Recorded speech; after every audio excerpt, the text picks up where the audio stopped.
Good morning, everybody. Mike Vacchi, Princetontrader.com, here with your Thursday market webcast. Okay, daily chart, and you can see we are consolidating above the 9-day, which is your blue line, and the 20-day simple moving average, or the middle Bollinger Band, which is the green line there. This is bullish. You're establishing new support areas. You know, goes and does 3807.75. Yesterday, 11 quarter. Keeps bumping its head on the 30, 35, area. Did 43 yesterday, so 43.5 is something that the bulls are going to have to deal with today. But what really gets underscored as we switch over to the hourly chart is we've been in a consolidation with a couple little fits and starts here and there since basically,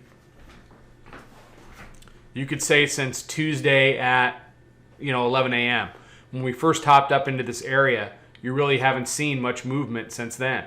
It's been tradable. It's been a wide enough range to get a lot done, and we were able to get a decent amount of handles booked yesterday. But we're in a consolidation, and as long as we're in a consolidation, we're going to get this back and forth. So basically, we've been trading back and forth between above and below the hourly mid-band. We had a 32 short marker from yesterday at the close that was, good. It's basically still been good, and it gave us 2 or 3 really nice moves down. One as low as I think it was 11 quarter. And then, it just gravitates back up into that area, and it's because we're consolidating. So the nice part about consolidating is that after that, we get to expand. The advantage as far as expansion goes to the bulls.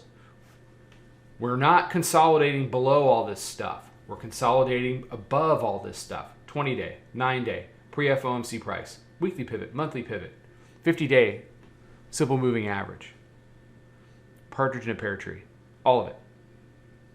So as long as that's happening, the advantage as far as breaking out of here is to the bulls. What can change that? News can change that.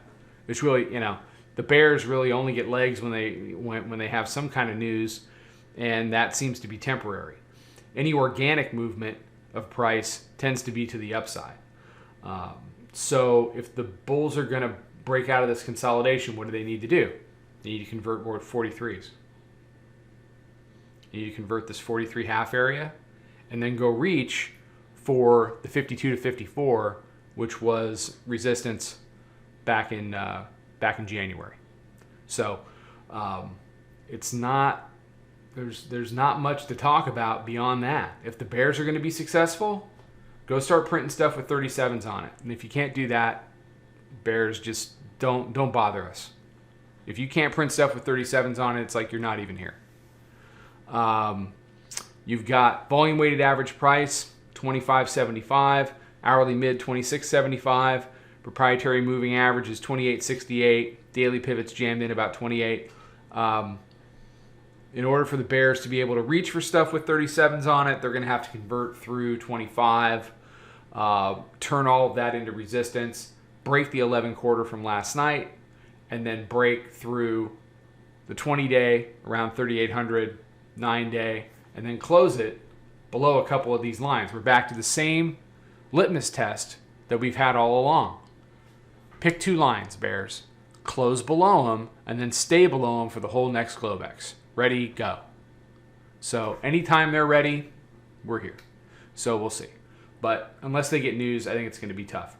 You got some econ today. Some's already been out. Tomorrow's jobs, and we'll take it from there. So there's some opportunities, I guess, for the bears to get a little bit of a jump start. But they're definitely going to need a jump start to get anything going to the downside. All right. Everybody have a fantastic day. Be safe. Be healthy. Take care. Come check out the room. Trade them well. I'll talk to you tomorrow.